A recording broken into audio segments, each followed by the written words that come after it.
Hello നമസ്കാരം. അപ്പോൾ ഞാൻ ഇന്ന് പറയാൻ പോകുന്നത് ഒരു അപ്കമിങ് എപ്പിസോഡിൻ്റെ സ്റ്റോറിയാട്ടോ. അപ്പോൾ നമുക്ക് ഒരുപാട് നല്ല നല്ല കഥാമുഹൂർത്തങ്ങൾ നമ്മുടെ സ്റ്റോറിയിൽ വരുന്നുണ്ട് കേട്ടോ. അപ്പോൾ എല്ലാവരും ചാനലൊന്ന് സപ്പോർട്ട് ചെയ്യുക. അപ്പോൾ ഈ സ്റ്റോറി നിങ്ങൾക്ക് ഇഷ്ടപ്പെടുകയാണെങ്കിൽ ഒന്ന് ലൈക്ക് ചെയ്യാനും മറക്കരുത് കേട്ടോ. അപ്പോൾ നമുക്ക് സ്റ്റോറിയിലേക്ക് പോവാം. അങ്ങനെ നമ്മുടെ അലീനയെ കള്ളിയാക്കാൻ ശ്രമിച്ചല്ലോ. കാരണം കള്ളിയാക്കാൻ ശ്രമിച്ചതല്ല, വൈജയന്തിയുടെ ഒരു മോതിരം കാണാതെ പോയി. അപ്പോൾ അത് അലീന എടുത്തിട്ടുണ്ടാവും എന്നുള്ളൊരു സംശയം വൈജയന്തിക്ക് വരികയാണ്. പക്ഷേ വൈജയന്തിയുടെ ഉള്ളിൽ ആ ഒരു കൂടുതലും സംശയം കുത്തിവെക്കുന്നത് ബബിതയാണ്. അങ്ങനെയാണ് അലീനയെ സംശയിക്കുന്നത്. ബാലചന്ദ്രൻ വരുമ്പോഴും ഇക്കാര്യം പറഞ്ഞു കൊടുക്കുകയും ഒക്കെ ചെയ്യുന്നുണ്ടല്ലോ. പക്ഷേ ബാലചന്ദ്രൻ തന്നെ ആ മോതിരം കണ്ടെത്തി കൊടുക്കുകയാണ്. വേറെ എവിടുന്നും അല്ല, വൈജയന്തിയുടെ ബാഗിൽ നിന്ന് തന്നെയാണ് ആ മോതിരം കിട്ടുന്നത് കേട്ടോ. അതിൽ ഒരുപാട് നാണക്കേട് തോന്നുകയാണ് വൈജയന്തിക്ക്. കാരണം അലീനയെ സംശയിച്ചതിൽ അങ്ങനെ കുറ്റബോധമൊന്നുമില്ല. പക്ഷേ ബാലചന്ദ്രൻ തൻ്റെ ബാഗിൽ നിന്ന് തന്നെ അത് കണ്ടെത്തിയല്ലോ, ആ ഒരു നാണക്കേട് മാത്രമാണ് വൈജയന്തിക്കുള്ളത്. എന്നാലും അലീനയോട് വളരെ ദേഷ്യത്തിലും ഒക്കെ തന്നെയാണ് സംസാരിക്കുന്നത് കേട്ടോ പിന്നീടും. അപ്പോൾ ആ സ്റ്റോറി ഞാൻ അപ്ലോഡ് ചെയ്തിട്ടുണ്ട്. അപ്പോൾ അതെല്ലാവരും ഒന്ന് കേൾക്കുക കേട്ടോ. ഇനി തൊട്ടടുത്ത ദിവസം വരുന്ന എപ്പിസോഡിൻ്റെ സ്റ്റോറിയാണ്, അതായത് മൺഡേയിലെ സ്റ്റോറിയാണ് ഞാൻ പറഞ്ഞിട്ടിട്ടുള്ളത്. അത് എല്ലാവരും കേൾക്കുക. ഇത് നമ്മളിപ്പോൾ പറയാൻ പോകുന്നത് ഇനി വരാൻ പോകുന്ന ഒരു എപ്പിസോഡിൻ്റെ കേട്ടോ. അത് നമ്മുടെ പ്രൊമോയിലൊക്കെ കാണിച്ചിട്ടുള്ളൊരു ഭാഗം തന്നെയാണ്. അങ്ങനെ വൈജയന്തി ഒരു വലിയ ടാസ്ക് കൊടുക്കുക കേട്ടോ അലീനയ്ക്ക്. ഈ ക്ഷീണമൊക്കെ ഒന്ന് മാറ്റണമല്ലോ. തൻ്റെ മേലിൽ ലാസ്റ്റ് അത് ബൂമറാങ് പോലെ തൻ്റെ മേലേക്ക് തന്നെ വന്നല്ലോ ഈ മോതിരത്തിൻ്റെ കേസൊക്കെ. കാരണം തൻ്റെ ബാഗിൽ നിന്ന് തന്നെ കിട്ടിയല്ലോ. അതിൻ്റെ ഒരു ചമ്മൽ മാറ്റണമല്ലോ. പക്ഷെ അത് പുറത്ത് കാണിക്കാനും പാടില്ല. അവൾ വീട്ടിലെ ഒരു രാജാത്തിയല്ലേ. അപ്പം ആ ഒരു രീതിയിൽ അലീനയ്ക്ക് വലിയൊരു ടാസ്ക് കൊടുക്കുകയാണ്. അവിടെ ഒരു സ്റ്റോർ റൂം ഉണ്ട് കേട്ടോ. ആ സ്റ്റോർ റൂമിൽ ആ വീട്ടിലെ എല്ലാ പഴയ സാധനങ്ങളും ആ സ്റ്റോർ റൂമിലാണ്. അപ്പോൾ അത് അവളോട് ക്ലീൻ ചെയ്യാൻ പറയട്ടോ. ഒരുപാട് എന്താ വെച്ചാൽ ഒരുപാട് വർഷങ്ങളായിട്ട് ആ സ്റ്റോർ റൂം ക്ലീൻ ചെയ്യാറില്ല. എല്ലാം അതിൻ്റെ ഉള്ളിൽ കൊണ്ടുപോയിട്ട് വെച്ചേക്കുകയാണ്. അപ്പോൾ അതൊക്കെ ഒന്ന് ക്ലീൻ ചെയ്ത് വൃത്തിയാക്കി വെക്കാനായിട്ട് പറയുന്നുണ്ട് കേട്ടോ അലീനയുടെ അടുത്ത്. അങ്ങനെ ബാലചന്ദ്രൻ പറയുന്നുണ്ട്, അത് അലീനെ കൊണ്ട് ഒറ്റയ്ക്ക് ചെയ്യാനൊന്നും പറ്റത്തില്ല, നീ എന്തേ പറയുന്നത്, ആ വർഷങ്ങളായിട്ട് ആ റൂം ക്ലീൻ ആക്കാറില്ല, അതൊക്കെ അവളെ കൊണ്ട് അവൾ ചെയ്തോളും, നിനക്ക് ചെയ്യാൻ പറ്റത്തില്ല എവിടെയും ചോദിക്കുകയാണ്.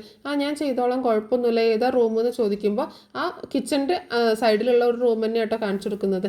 അപ്പോൾ അങ്ങനെ അലീനയോട് അത് ക്ലീൻ ചെയ്യാൻ പറഞ്ഞിട്ട് വൈജയന്തി ബാങ്കിലേക്കും അങ്ങനെ ബാലചന്ദ്രൻ കടകളിലേക്കും മക്കളൊക്കെ സ്കൂളിലേക്കൊക്കെ പോയി. അലീനയാണെങ്കിൽ മുത്തശ്ശിക്ക് ഭക്ഷണവും മരുന്നൊക്കെ കൊടുത്ത് മുത്തശ്ശിയോട് പറഞ്ഞു, എനിക്കൊരു നല്ല ടാസ്ക് കിട്ടിയിട്ടുണ്ട്, ആ സ്റ്റോർ റൂം ക്ലീൻ ആക്കാൻ പറഞ്ഞിട്ടുണ്ട് എന്ന് പറയട്ടോ.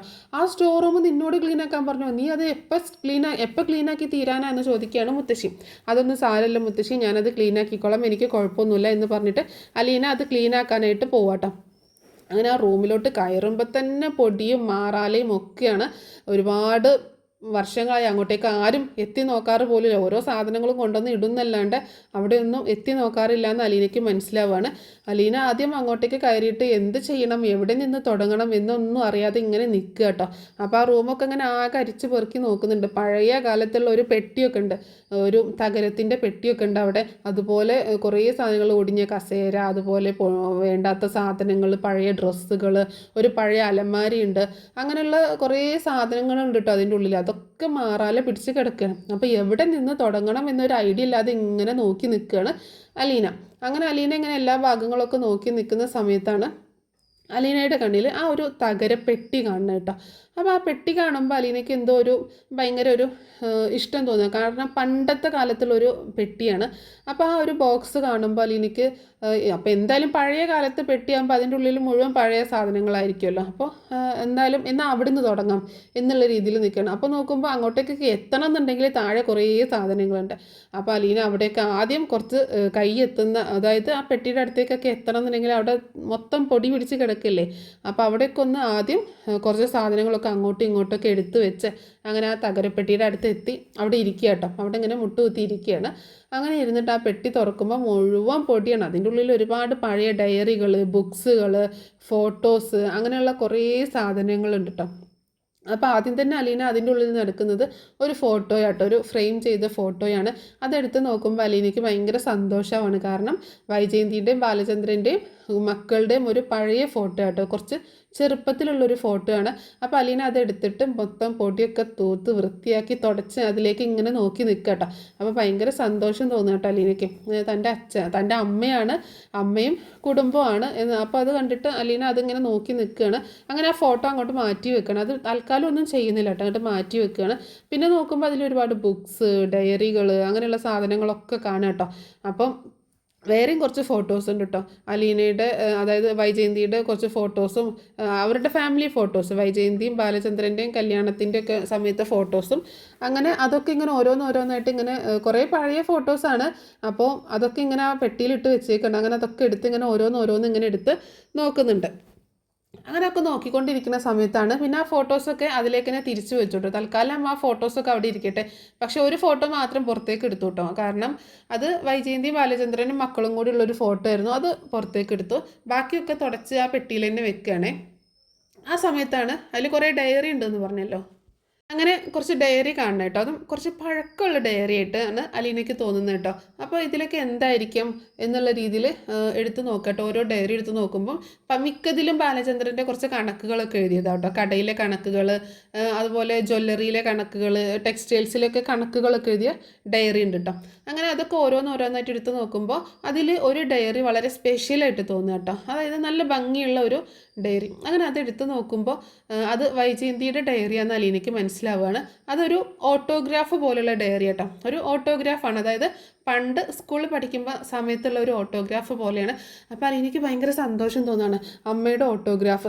അപ്പോൾ ഇതിൽ നിന്ന് തൻ്റെ അച്ഛൻ്റെ എന്തെങ്കിലും ഒരു സൂചന ലഭിക്കുമോ എന്നുള്ള ഒരു രീതിയിൽ അലീന അതിങ്ങനെ നോക്കുക കേട്ടോ. അപ്പോൾ പണ്ടത്തെ ഓട്ടോഗ്രാഫിലെ ഓരോ എഴുത്തുകളൊക്കെ വളരെ രസമാണല്ലോ. ഇപ്പോഴല്ലേ ഓട്ടോഗ്രാഫൊക്കെ ഇല്ലാതായത്. അപ്പോൾ അത് അലീന ഇങ്ങനെ നോക്കുന്ന സമയത്ത് അതിലിങ്ങനെ ഓരോ പേജിലും ഓരോരുത്തരിങ്ങനെ വൈജയന്തിക്ക് ഇങ്ങനെ ആശംസ എഴുതിയതായിട്ട് ഇങ്ങനെ കാണുക കേട്ടോ. അപ്പോൾ അലീന ഇങ്ങനെ ഓരോ പേജും ഇങ്ങനെ മറിച്ച് നോക്കുകയാണ്. തൻ്റെ അച്ഛനെ കുറിച്ചുള്ള എന്തെങ്കിലും ഒരു സൂചന ഇതിലുണ്ടാവും എന്നുള്ളൊരു പ്രതീക്ഷയിലാണ് അലീന മറിച്ച് നോക്കുന്നത് കേട്ടോ. അങ്ങനെ മറിച്ച് നോക്കുന്ന സമയത്ത് അപ്പോൾ കുറേ പേജുകൾ, ഓരോ കൂട്ടുകാരികൾ, അങ്ങനെ ഓരോരുത്തരുടെ പേരൊക്കെ അലീന ഇങ്ങനെ വായിക്കുന്നുണ്ട്. ആ കൂട്ടുകാരികളുടെ പേരും, ഫ്രണ്ട്സ്, ബോയ്സും ഉണ്ട് ഗേൾസും ഉണ്ട്, കൂട്ടുകാരുടെ പേരൊക്കെ ഇങ്ങനെ വായിക്കുന്നുണ്ട്. അപ്പോൾ അതിൽ ഒരു പേജ് ഇങ്ങനെ എത്തുക കേട്ടോ. അതായത് ഒരു ഏകദേശം ഒരു സെൻറ്റർ പേജ് പോലെ. അതിൻ്റെ ഫ്രണ്ട് പേജ് തന്നെ വളരെ രസകരമായിട്ടാണ് ഒരു ചിത്രമൊക്കെ വരച്ച് വെച്ചിട്ടുണ്ടായിരുന്നു കേട്ടോ. ഒരു ബോയും ഒരു ഗേളും നിൽക്കുന്നത് പോലെയും ഒരു ഹാർട്ടും ഒക്കെ വെച്ചിട്ട്. അപ്പോൾ ഒരു വൈജയന്തിൻ്റേത് ഒരു വി ആണല്ലോ. വീൻ്റെ കൂടെ ഒരു എസ്സും വെച്ചിട്ട് VS എന്നൊക്കെ വെച്ചിട്ട് ഇങ്ങനെ ഒരു പേരൊക്കെ കൊടുത്തിട്ട് ഒരു ഫസ്റ്റ് പേജിൽ തന്നെ ചെറുതായിട്ട്, പക്ഷെ അത് ആർക്കും പെട്ടെന്ന് മനസ്സിലാവാത്ത രീതിയിൽ അങ്ങനെ അലീന അത് കണ്ടെത്തുന്നുണ്ടോ VS. അപ്പോൾ ആരായിരിക്കും എസ് എന്നിങ്ങനെ ചിന്തിക്കുന്നുണ്ട് കേട്ടോ. അപ്പോൾ പിന്നെ തോന്നി എന്നാൽ സൗദാമിനി അമ്മ എന്നുള്ള മുത്തശ്ശിയുടെ പേര് സൗദാമിനി എന്നാണല്ലോ. അപ്പോൾ ആ ഒരു ഷോട്ട് കൊടുത്തതായിരിക്കും എന്നുള്ള രീതിയിൽ ചിന്തിച്ചു കേട്ടോ. അങ്ങനെ പേജിൻ്റെ ആ ഓട്ടോഗ്രാഫിൻ്റെ സെൻറ്റർ എത്തുമ്പോൾ, ആ ഓട്ടോഗ്രാഫ് മീൻസ് ഒരു ഡയറിയാണ്, ആ ഡയറിയുടെ സെൻറ്റർ എത്തുമ്പോൾ അതിൽ മുഴുവൻ ഇങ്ങനെ ഹാർട്ട് കൊണ്ട് ഇങ്ങനെ ഒരുപാട് വരച്ച് വെച്ചേക്കാട്ടോ. ഹാർട്ടും അതുപോലെ അതിൽ 2 വരിയായിട്ട് എഴുതി വെച്ചിട്ടുണ്ട്. അതിങ്ങനെ അലീന വായിക്കട്ടോ. അതിലാകെ എഴുതിയിട്ടുള്ളത് എൻ്റെ മാത്രം പ്രിയപ്പെട്ടവൾക്കായി എന്നാട്ടോ. അത് മാത്രമേ അതിൽ എഴുതിയിട്ടുള്ളൂ, എൻ്റെ മാത്രം പ്രിയപ്പെട്ടവൾക്കായി എന്നുള്ള 2 വാക്ക്, ആ 2 വരി മാത്രമാണ് അതിൽ എഴുതിയിട്ടുള്ളത് കേട്ടോ. അത് കാണുമ്പോൾ അലീനയുടെ ഉള്ളിൽ ഇങ്ങനെ ഭയങ്കര തുടിപ്പ് വരണം, ആരായിരിക്കും ഇത് എഴുതിയത്. അപ്പം എൻ്റെ മാത്രം പ്രിയപ്പെട്ടവൾക്കായി എന്ന് എഴുതിയിട്ട് അതിൻ്റെ താഴെ എഴുതിയിട്ടുള്ളത് ഒരു എസ് മാത്രം കേട്ടോ. എസ് മാത്രമാണ് ഇങ്ങനെ ഇട്ട് വെച്ചിട്ടുള്ളത്. അപ്പോൾ അലീനയ്ക്ക് മനസ്സിലായി ഈ എസ് സൗദാമിനി അമ്മയല്ല, ഈ എസ് വേറെ ആരോ ആണ് എന്ന് മനസ്സിലായിട്ടാ. അപ്പോൾ ആരായിരിക്കും ഈ എസ് എന്നിങ്ങനെ ചിന്തിക്കുകയാണ്. തൻ്റെ അച്ഛനായിരിക്കുമോ, തൻ്റെ അച്ഛൻ്റെ പേരായിരിക്കുമോ എസ്സിൽ സ്റ്റാർട്ട് ചെയ്യുന്നത്. അപ്പോൾ എന്തായിരിക്കും തൻ്റെ അച്ഛൻ്റെ പേര് എന്നുള്ള രീതിയിൽ അലീന ഇങ്ങനെ ചിന്തിക്കുക കേട്ടോ. അപ്പോൾ അലീനയ്ക്ക് തോന്നുകയാണ് അച്ഛൻ തന്നെ ആയിരിക്കും അമ്മയുടെ ജീവിതത്തിലെ ഏറ്റവും പ്രധാനപ്പെട്ട ഒരു വ്യക്തി എന്ന് പറയുമ്പോൾ. അപ്പോൾ അമ്മയുടെ ഓട്ടോഗ്രാഫിൽ ഇങ്ങനെ എഴുതണമെന്നുണ്ടെങ്കിൽ, എൻ്റെ മാത്രം പ്രിയപ്പെട്ടവൾക്കായി എന്നൊക്കെ എഴുതണമെന്നുണ്ടെങ്കിൽ അത് തീർച്ചയായിട്ടും അച്ഛൻ തന്നെയായിരിക്കും. അച്ഛൻ്റെ മാത്രം പ്രിയപ്പെട്ടവളായിരുന്നിട്ടുണ്ടാവുമല്ലോ അമ്മ ആ സമയത്ത്. പിന്നെ എന്തായിരിക്കും അവരുടെ ലൈഫിൽ സംഭവിച്ചിട്ടുണ്ടാവുക ഒക്കെ ഇങ്ങനെ ആലോചിച്ചിരിക്കുക കേട്ടോ അലീന. എന്തായിരിക്കും, ആരായിരിക്കും ഈ എസ്സിൻ്റെ ഫുൾ ഫോം എന്തായിരിക്കും എന്നൊക്കെ ഇങ്ങനെ ആലോചിക്കുക. അലീനയുടെ മനസ്സിൽ ആ വരികൾ വീണ്ടും വീണ്ടും ഇങ്ങനെ വായിക്കാട്ടോ അലീന. എൻ്റെ മാത്രം പ്രിയപ്പെട്ടവൾക്കായി. അപ്പോൾ ആരായിരിക്കും ഇതെങ്ങനെ ആലോചിച്ചുകൊണ്ടിരിക്കുകയാണ്. അങ്ങനെ ആ ഡയറിയിൽ നോക്കിയിട്ടൊന്നും ഒരു തുമ്പും കിട്ടിയില്ല കേട്ടോ. പിന്നെ തൊട്ടടുത്ത പേജിലൊക്കെ വീണ്ടും വീണ്ടും എസ് വെച്ചിട്ട് വീണ്ടും ഓരോ ലൈനുകൾ ഇങ്ങനെ എഴുതി വെച്ചിട്ടുണ്ടാ. നിൻ്റെ സ്വന്തം അല്ലെങ്കിൽ അങ്ങനെയുള്ള കുറച്ച് വരികളൊക്കെ ഉണ്ട് കേട്ടോ. അത് വളരെ പ്രണയാർദ്രമായിട്ടുള്ള, അതായത് ഒരു എന്താ പറയുക, നമ്മുടെ പണ്ടത്തെ പോലെ ഇങ്ങനെ ഒലിപ്പിക്കുന്ന ടൈപ്പല്ല, പക്ഷേ കുറച്ച് സാഹിത്യപരമായിട്ടുള്ള അങ്ങനെ കുറച്ച് വാക്കുകളൊക്കെ എഴുതി വെച്ചിട്ടുണ്ട്. അലീന അതൊക്കെ വായിച്ചിട്ട് വീണ്ടും എസ്സിൻ്റെ ഫുൾ ഫോം കണ്ടെത്താനായിട്ട് കുറേ ഇങ്ങനെ നോക്കുകയാണ്. അപ്പോൾ എന്താണെങ്കിലും എസ് ആരാന്ന് കണ്ടെത്തണം. അപ്പോൾ വേറെയും കുറച്ച് ഡയറികൾ അവിടെ ഉണ്ട്. അപ്പോൾ ആ ഡയറി ഒന്നും കൂടി എടുത്തു, വേറൊരു ഡയറി എടുക്കുക കേട്ടോ. ഇതിൽ നിന്ന് എന്തെങ്കിലും എസ്സിൻ്റെ ഫുൾ ഫോം കിട്ടുമോ, ആരാന്ന് അറിയാൻ പറ്റുമോ എന്നൊക്കെ നോക്കുമ്പോൾ അത് വൈജയന്തിയുടെ ഒരു പേഴ്സണൽ ഡയറി കേട്ടോ. അത് പഴയ ഒരു പേഴ്സണൽ ഡയറിയാണ് അത്. അപ്പോൾ അത് അലീന എടുക്കുക കേട്ടോ. അലീന എടുത്തിട്ട് അലീനയ്ക്ക് ആകെ ഒരു വിറയിലൊക്കെ ഉണ്ട്. അത് എടുത്ത് വായിക്കണോ, ഒരു മോശം തോന്നും കേട്ടോ. കാരണം മറ്റൊരാളുടെ പേഴ്സണൽ ഡയറി ആണല്ലോ ഇത്. അപ്പോൾ എന്തായിരിക്കും ഇതിൽ എഴുതിയിട്ടുണ്ടാവുക എന്നൊക്കെ ഉള്ളത് അറിയാനായിട്ട് ആഗ്രഹമുണ്ട്. പക്ഷെ അത് എടുത്ത് വായിച്ചു കഴിഞ്ഞാൽ മോശമല്ലേ. അപ്പോൾ അലീനയെ സംബന്ധിച്ചിടത്തോളം അലീന ഒരു നല്ല പെൺകുട്ടി ആയതുകൊണ്ട് അവൾക്ക് ആ ഡയറി വായിക്കാനൊരു മടി തോന്നുക കേട്ടോ. പക്ഷെ അവൾ ആ ഡയറി വായിക്കുന്നില്ല, അതിൽ എഴുതിയതൊന്നും വായിക്കുന്നില്ല. പക്ഷേ ചുമ്മാ പേജ് ഇങ്ങനെ മറിച്ച് നോക്കുമ്പോൾ പെട്ടെന്ന് ഒരു സ്റ്റക്ക് ആവട്ടെ. കാരണം ആ ഡയറിക്കുള്ളിൽ ഒരു ഫോട്ടോ ഇരിക്കുന്നുണ്ട് കേട്ടോ. അപ്പോൾ അലീന പെട്ടെന്ന് ഭയങ്കര ഒരു ക്യൂരിയോസിറ്റിയോട് കൂടിയിട്ട് ആ ഫോട്ടോ എടുക്കുക കേട്ടോ. അപ്പോൾ ആ ഫോട്ടോ എടുക്കുന്ന സമയത്ത് അവളുടെ കണ്ണൊക്കെ ഇങ്ങനെ നിറഞ്ഞൊഴുകുകയാണ്. കാരണം അവൾ ആഗ്രഹിച്ചത്, അവൾ കാത്തിരുന്ന ഒരു സംഭവം എന്ന് പറഞ്ഞ പോലെ കേട്ടോ. അതിൽ കിട്ടുന്നത് വൈജയന്തിയും വേറൊരാളും കൂടെ നിൽക്കുന്ന ഒരു ഫോട്ടോ കേട്ടോ. പക്ഷെ അതൊട്ടും ക്ലിയർ അല്ല. ആ ഫോട്ടോ ക്ലിയറേ അല്ല. വൈജയന്തിയുടെയും അതുപോലെ ആ ആളുടെയും ഫോട്ടോ ക്ലിയർ അല്ല. അപ്പോൾ അവളിങ്ങനെ ചിന്തിക്കാൻ ബാലചന്ദ്രൻ സാർ തന്നെ ആയിരിക്കും അങ്ങനെ എന്ന് ചിന്തിക്കുന്നുണ്ട്. പക്ഷേ ആ ഒരു ലുക്ക് കണ്ടിട്ട് ബാലചന്ദ്രൻ്റെ പോലെ തോന്നുന്നില്ല കേട്ടോ. അപ്പോൾ അലീനയുടെ ഉള്ളിൽ ഇങ്ങനെ ഹൃദയമിടിപ്പ് കൂടുകയാണ്. തൻ്റെ അച്ഛനായിരിക്കും ഇത്, അച്ഛൻ്റെ ഫോട്ടോ ആയിരിക്കും എന്ന് ഇങ്ങനെ ചിന്തിക്കുക കേട്ടോ. അപ്പം അങ്ങനെ ഒരു ഫോട്ടോ ആ ഡയറിക്കുള്ളിൽ നിന്ന് കിട്ടുകയാണ്. അപ്പോൾ എങ്ങനെ ഇതറിയാൻ പറ്റും, തൻ്റെ അച്ഛനെ ഒന്ന് കാണാനായിട്ട് എങ്ങനെ പറ്റും, ഈ ഫോട്ടോ ഒന്ന് എങ്ങനെ ക്ലിയർ ആയിട്ട് കിട്ടും എന്നൊക്കെ നോക്കി ആ ഫോട്ടോ ഒക്കെ ഒന്ന് തുടച്ച് നോക്കുന്നുണ്ട് കേട്ടോ. പക്ഷേ തുടച്ചിട്ടൊന്നും ക്ലിയർ ആവുന്നില്ല. പഴയ ഫോട്ടോ ആയതുകൊണ്ട് അതിങ്ങനെ പൂപ്പലൊക്കെ വന്നിട്ട് കംപ്ലൈൻ്റ് ആയി പോയിട്ടുണ്ടായിരുന്നു. വൈജയന്തിയുടെ ഒരു സൈഡും അതുപോലെ ആ അച്ഛൻ്റെ ആ ഒരു കൂടെ നിൽക്കുന്ന ആളുടെ ഒരു സൈഡും മാത്രമേ ജസ്റ്റ് ഒന്ന് കാണുന്നുള്ളൂ. പക്ഷേ ബാക്കി ഭാഗങ്ങളൊക്കെ ഇങ്ങനെ പൂപ്പൽ വന്നിട്ട് കംപ്ലൈൻ്റ് ആയിട്ട് പോയിട്ടുണ്ട് കേട്ടോ. അപ്പോൾ അലീന അതൊക്കെ കണ്ടിട്ട് ഭയങ്കരമായിട്ട് സന്തോഷമാണോ സങ്കടമാണോ, അപ്പോൾ എന്താണെങ്കിലും ഇത്രയൊക്കെ കിട്ടി. അപ്പോൾ തൻ്റെ അച്ഛനെക്കുറിച്ചുള്ള സൂചന എന്താണെങ്കിലും ഇവിടുന്ന് കിട്ടും. പക്ഷേ ഇനിയിപ്പോൾ അത് നോക്കിക്കൊണ്ടിരുന്നാൽ ഈ റൂം ക്ലീൻ ആക്കാൻ പറ്റില്ലല്ലോ. അപ്പോൾ അലീന ആ പെട്ടിയിൽ എടുത്ത സാധനങ്ങളൊക്കെ അവിടേക്ക് തന്നെ തിരിച്ചു വെക്കുക കേട്ടോ. അതേപോലെ ഭദ്രമായിട്ട് വെക്കണം. ഇനി വേറൊരു ദിവസം വന്നിട്ട് ബാക്കി നോക്കാം. ഇപ്പോൾ ഇനി ഇത് നോക്കിക്കൊണ്ടിരുന്നു കഴിഞ്ഞാൽ അവർ വരുമ്പോഴേക്ക് ക്ലീനാക്കി തീരില്ല. അതുകൊണ്ട് അതൊക്കെ അവിടെ തന്നെ വെച്ചിട്ട് അലീന ആ റൂം മുഴുവനായിട്ട് ക്ലീൻ ആക്കുകയാണ് കേട്ടോ. അങ്ങനെ ഫുൾ ആ റൂം ക്ലീൻ ആക്കിയതിന് ശേഷം അലീന നേരത്തെ എടുത്തു വെച്ചൊരു ഫോട്ടോ ഫ്രെയിം ഉണ്ടല്ലോ, വൈജയന്തിയും ബാലചന്ദ്രനും മക്കളും കൂടെ നിൽക്കുന്നത്, അതെടുക്കുക കേട്ടോ. അതെടുത്ത് നന്നായി തുടച്ച് വൃത്തിയാക്കിയിട്ട് അവിടെ ഭിത്തിയിൽ വെക്കുന്നുണ്ട് കേട്ടോ. അത് അവൾക്ക് ഭയങ്കരമായിട്ട് ഇഷ്ടപ്പെടുകയാണ്. അത് അവളവിടെ ഭിത്തിയിൽ വെക്കുകയാണ്. എന്നിട്ട് അലീന ആ ഫോട്ടോയിലേക്ക് തന്നെ ഇങ്ങനെ സൂക്ഷിച്ച് നോക്കുക കേട്ടോ. അങ്ങനെ നോക്കുന്ന സമയത്ത് അലീനയ്ക്ക് തോന്നുകയാണ് അതിൽ വൈജയന്തിയുടെ പുറകിലായിട്ട് അവൾ നിൽക്കുന്നത് പോലെ അവളെയും കൂടെ ആഡ് ചെയ്തിട്ട് ഉള്ളൊരു ഫോട്ടോ ആയിട്ട് തോന്നുക കേട്ടോ. അതായത് അമ്മയും അമ്മയുടെ ഹസ്ബൻഡും 3 മക്കളും എന്നുള്ളൊരു ഫോട്ടോയിലേക്ക് അവളെയും കൂടെ ആഡ് ചെയ്തിട്ട് ആ മക്കളുടെ കൂടെ അവളും കൂടെ നിൽക്കുന്നതായിട്ട് അവൾക്ക് തോന്നുക കേട്ടോ. അപ്പോൾ അവൾ പെട്ടെന്ന് ഭയങ്കര സന്തോഷം തോന്നുകയാണ്. താനും കൂടി ഉൾപ്പെട്ട ഒരു ഫാമിലിയാണല്ലോ, താനും കൂടി വളരേണ്ട ഒരു വീടായിരുന്നല്ലോ എന്നൊക്കെ ഇങ്ങനെ ചിന്തിക്കുക കേട്ടോ. അങ്ങനെ പെട്ടെന്ന് അവൾ കണ്ണ് തിരുമ്മിയിട്ടൊന്ന് തുറന്നു നോക്കുമ്പോൾ അത് കാണുന്നില്ല കേട്ടോ. സാധാ അവർ 5 പേരും മാത്രം, ബാലചന്ദ്രനും വൈജയന്തിയും 3 മക്കളും മാത്രമുള്ള ഫോട്ടോയിൽ തന്നെ മാറുകയാണ്. അപ്പോൾ അലീനയ്ക്ക് ഭയങ്കര സങ്കടം വരും കേട്ടോ. താനും കൂടി ഉണ്ടാവേണ്ട ഒരു ഫ്രെയിമാണല്ലോ എന്ന് ഓർത്തിട്ട് ഭയങ്കര വിഷമം വരികയാണ്. അങ്ങനെ എന്താണെങ്കിലും ആ റൂമൊക്കെ ക്ലീൻ ആക്കിയിട്ട് അലീന അവിടെ നിന്ന് ഇറങ്ങുക കേട്ടോ. അങ്ങനെ നല്ല പിടിപ്പത്ത് പണി ഉണ്ടായിരുന്നു കേട്ടോ റൂമിൽ. ബാലചന്ദ്രന് ഉച്ചയ്ക്ക് ഭക്ഷണം കഴിക്കാൻ വരുന്നതിന് മുൻപ് തന്നെ അലീന ആ റൂമൊക്കെ ക്ലീൻ ആക്കിയിട്ട് നീറ്റാക്കി ഇടുക കേട്ടോ.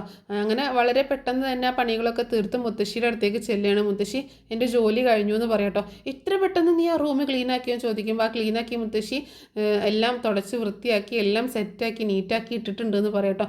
എൻ്റെ കുഞ്ഞ് നീ ഇത്രയും പെട്ടെന്ന് അതൊക്കെ ചെയ്തോ, എങ്ങനെ പറ്റി നിനക്ക് എന്നൊക്കെ പറയണേ. സാരമില്ല മുത്തശ്ശി, ഞാൻ ഏതായാലും ചെയ്തു, ഇനി ഞാനൊന്ന് പോയി കുളിക്കട്ടെ, സാറിപ്പോൾ ഫുഡ് കഴിക്കാൻ വരുമല്ലോ, അപ്പോൾ ഞാനൊന്ന് പോയി കുളിക്കട്ടെ എന്ന് പറഞ്ഞിട്ട് അലീന അങ്ങനെ കുളിക്കാനായിട്ട് പോവാണ്. അങ്ങനെ മുത്തശ്ശിക്ക് ഭയങ്കര സന്തോഷം തോന്നുകയാണ് അലീന ഇത് ഇത്രയും പെട്ടെന്ന് ക്ലീൻ ആക്കിയതിൽ കേട്ടോ. അങ്ങനെ അലീന കുളിക്കാനായിട്ട് ബാത്റൂമിൽ കയറി കേട്ടോ. ബാത്റൂമിൽ കയറുന്ന സമയത്ത് അലീന ബാത്റൂമിൽ നിന്ന് അവിടെ ഇങ്ങനെ ആലോചിച്ച് നിൽക്കുകയാണ്. തൻ്റെ അച്ഛനെ കുറിച്ചുള്ള ആ വിവരങ്ങൾ, ആ എസ് എൻ്റെ മാത്രം പ്രിയപ്പെട്ടവൾക്കായെന്ന് പറഞ്ഞ ആ വാക്കുകൾ, ഇതൊക്കെ ഓർത്ത് അലീന ആരായിരിക്കും അത്, ആ എസ് ആരായിരിക്കും, ആ ഫോട്ടോയിലുള്ളത് ആരായിരിക്കും എന്നൊക്കെ ഇങ്ങനെ ആലോചിച്ചുകൊണ്ട് നിൽക്കുകയാണ്. അപ്പം ഒരു നല്ല അടിപൊളി എപ്പിസോഡാട്ടോ ഇനി വരാനായിട്ട് പോകുന്നത്. അങ്ങനെ അലീനയ്ക്ക് തൻ്റെ അച്ഛനെ കുറിച്ചിട്ടുള്ള ആദ്യ സൂചന ലഭിച്ചിരിക്കുകയാണ് ആ ഡയറിയിൽ നിന്നിട്ട്, ആ ഓട്ടോഗ്രാഫിൽ നിന്നിട്ട്. അപ്പോൾ നല്ല അടിപൊളി എപ്പിസോഡാണ് ഇനി വരാനായിട്ട് പോകുന്നത്.